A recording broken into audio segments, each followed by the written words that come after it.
What's up guys, muling nagbabalik Wi-Fi MTV Vlog. So for today's video guys is magre-repair tayo ng giant fork, giant crest.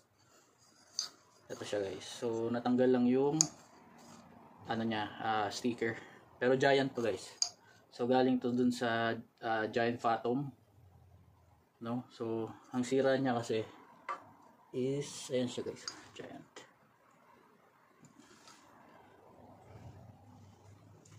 The issue is the cartridge. So there's some leak here. So let's repair it now. So let's go. So guys, so I just bought a new cartridge from AliExpress. This one is a Santor Epixon 29ers na cartridge. So this one is a giant, no? So they are different, but different sticker, I think. But same thread size, this one. So let's open and try it out. So I bought this around $32. If you looking for this, you cannot find this anywhere else in online. Very hard to find. So the giant fork, the giant crest 34, it's very hard to repair. I searched a lot on YouTube, but man, no one can fix it. So I keep finding an answer, and this one is the answer. So how do I know? So I just like experiment some other fork I have here, and then I found out that it can fit. It can fit in giant crest. And then it's the same there. See? So this one, gonna take it. Tanggal ko na siya out. Ayan. Ay, ba't ito? Ito pala. Ayan. So mukhang okay naman kasi ito yung sa giant crest, yung stock. So bali pala guys, na-disassemble ko na siya kasi syempre para less work. So ito siya guys. Ayan. Pasok naman siya guys. Ayan. So ang bolt niya is ito. Ito ba yun? Ay, sa baba pala. So ang bolt niya guys is ito. Yan. Dito papasok yan siya guys. Tapos ito naman yung sa lockout.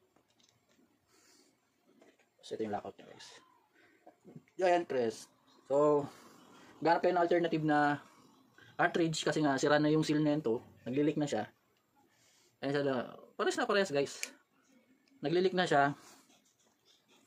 Ayan wala na yung oil, sabog na eh. So ito yung pinakamabisang paraan para ayan, pangpalit dun sa giant crest. Ba't ay mag-focus? Ayan, sabihin ko na. Fan 70-10. Ayan. Epixon, Raydon, pwede rin. Yan, this one. So, side by side comparison. There. Pares na pares guys, oh. Yan. Medyo mahaba lang tong giant crest. Oo nga, ba't mahaba? Ito, pang 27 to, patay. Na. Yeah. But it's the same. Baba nga. So, okay naman siya guys dito. Medyo mahaba din to. Sagad ko na tayo. So, okay naman siya. Yan. So, alternative na pamalit. So, tara, let's go. Kabit na natin. So, yun guys. So, kabit na natin. Tanggalin ko na muna to kasi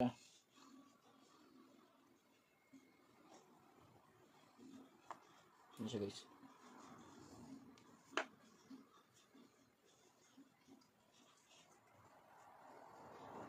Tapos punasan natin itong loob ng malinis na basahan.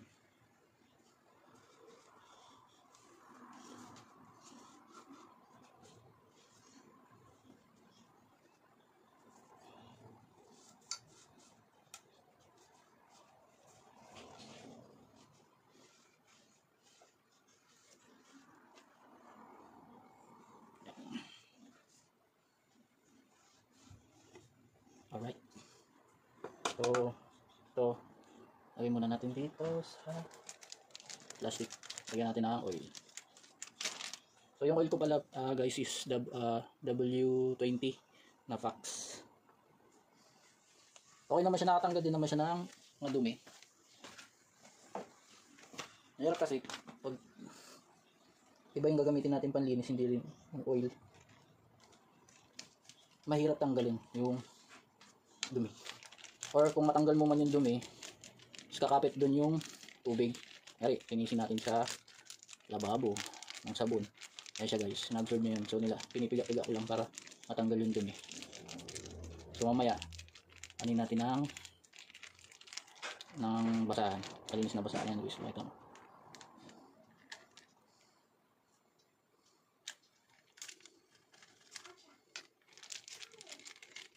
Ganyan nila siya guys. Yan yung dumi. Tapos yan, tanggalin na natin dito.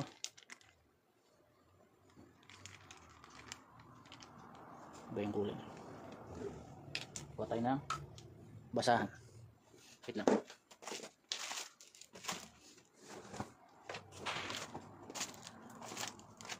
Okay guys. Yan. So yung basahan, ma-absorb niya yung mga dirt tsaka oil. Yan. So mamumuti na siya.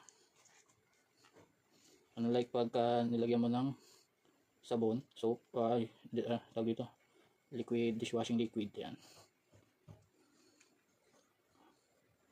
Hindi man siyang puting-puti, pero okay na to. At least natanggal natin kahit papaano yung dumi. Ayan. Next, yan. Itim, ngutim, putim, dark brown, brown.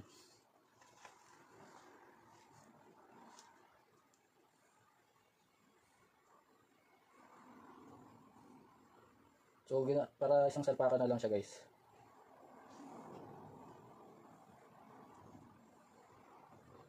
Ayan. So, ginagawa ko itong video na to para makatulong sa mga nakatambak na fork dyan na giant press na sira ang cartridge, sira ang lockout. So, may pag-asa po yung fork nyo. No? Ayan. So, next na natin guys. Ito. Linisin lang natin yung labas. Yung loob medyo okay pa naman. Malinis siya. Yan. So mamaya lagyan natin siya ng grasa.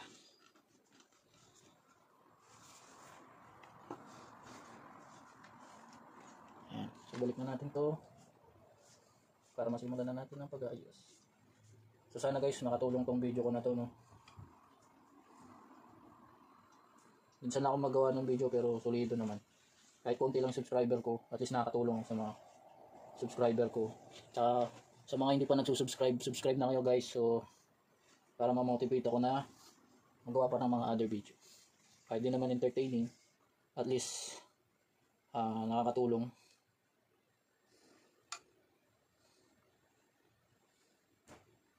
Katulong sa mga nagse-search kung paano magawa.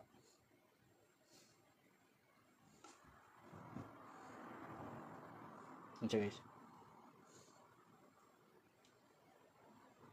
So okay na siya. So dito na tayo, no.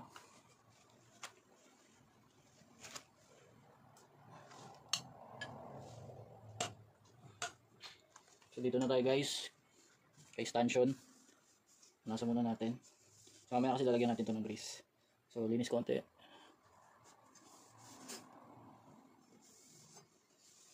Yan. Okay na siya guys. So gagawin natin is kakabit na natin to. Tanggalin muna natin to. So ito pala yung ano sa lockout na guys. So kabit na natin to guys. Yan. Sakto lang siya. So guys, yan. Kapitan ko na.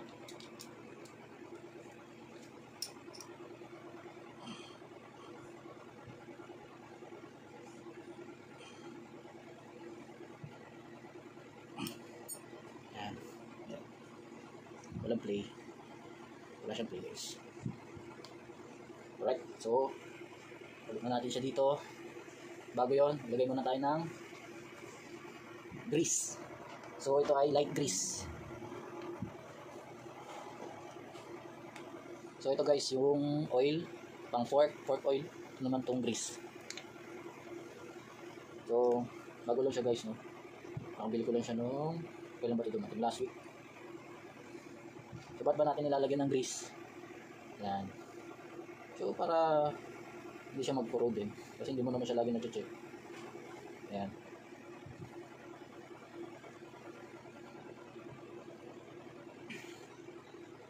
Natin.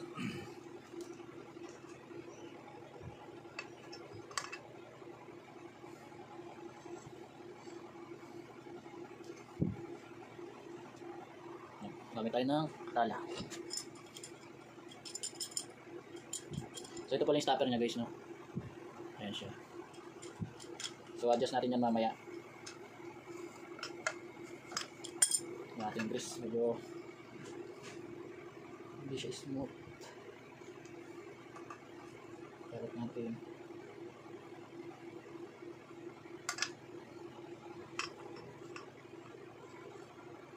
Kung nilinis ko lang ulit. Dahil kasi nakabara eh.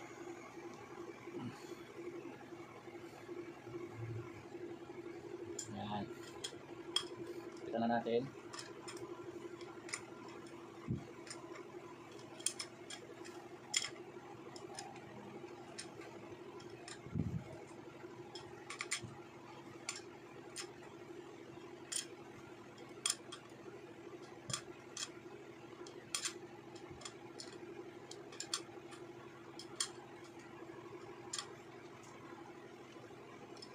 Siya.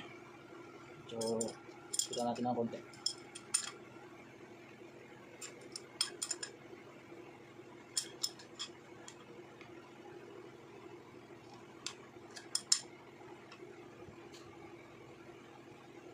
Alright.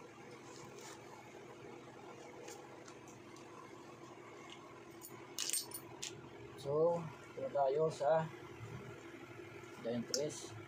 Align lang natin.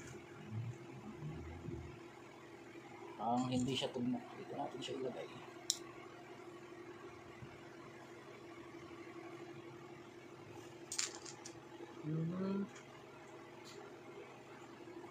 Yan. Lock out, tas lock. Yan. Ayan na. Okay, right. Dito na. Okay lang.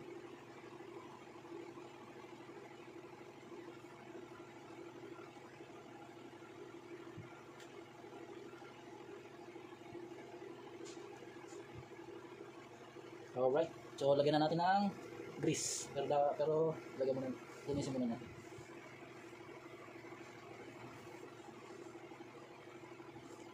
Okay. Ito na tayo sa kabila. Alright guys, so nalagyan ko na siya ng, nilinis ko muna pala siya. Ayan, pati yung loob, ayan. Nilinis ko muna. So nilagyan ko na rin siya ng, ito, slick volume light grease. So let's go, kabitan natin. Okay, wait lang po. Yan siya guys. Ayan loob niya guys. Punong-puno ng grasa sa loob. Nilinis ko muna yung loob guys kasi napakadumi pala. So para hindi na tayo makabala. So yun guys na. Okay, balik na natin itong sponge.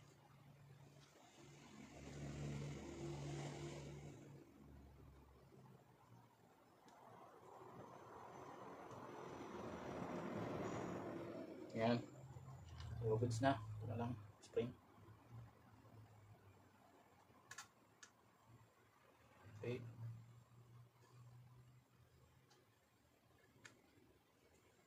Kunting grasa. Marami. May gilid. So meron naman siya. Okay na. Ulit na natin. Check muna kung may dumi. Okay. Ulit na natin siya guys.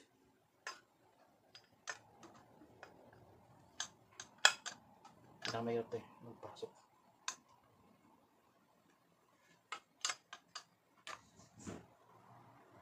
Yung. Okay. So guys. Ayan. Ito yung sa rebound. So yung rebound niya is dito din sa cartridge. Guys. So dito yung air. So wala siyang rebound. Maglilik lang yan. So dito. Rebound. So kabit na natin dito. Wala siyang spacer. Check natin itong mga to. Tensya na guys ha, kasi tagal ko nang binaklas to eh. Ngayon lang dumating yung text. So wala. Okay guys, no? Siguro lagyan na rin natin siya ng washer.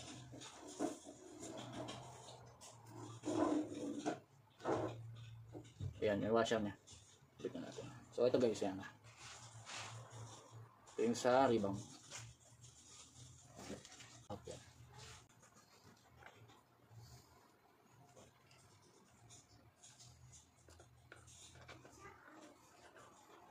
Next, ito naman yan, nakasealed siya. So lagyan natin sa ng washer dito sa may air dump.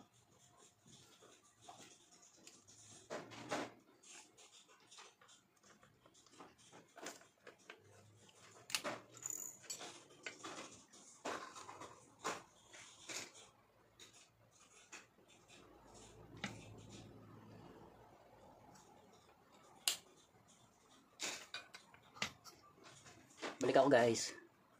Yan, okay na guys natin. Bigyan na lang konti.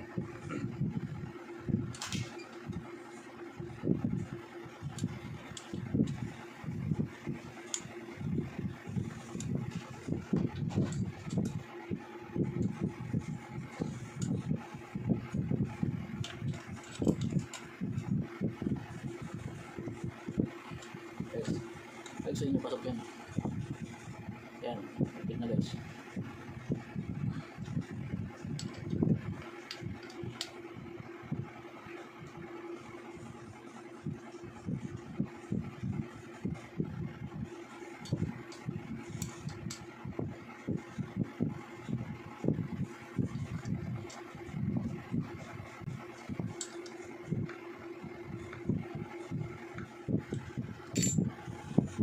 Pasok na natin ito. Natin ng konting rasa.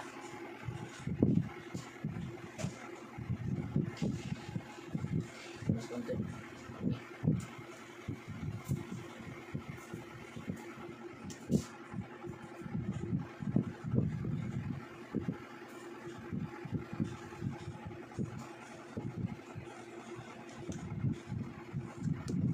Yan siya guys. Okay na po. Ating giant press.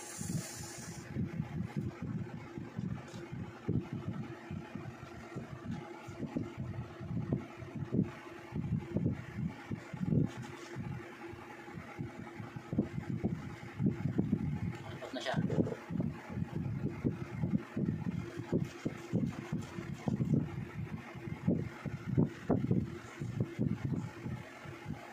Okay na guys. So it's na ulit. Punas-punas na lang guys. So thank you for watching guys, no. So please share and subscribe. Alright. Okay na. Testing po. Yan. Talak na yan guys. Open. So wala pa tong hangin guys. Nalagyan pa ng hangin. Yan. Okay. Thank you for watching. Salamat.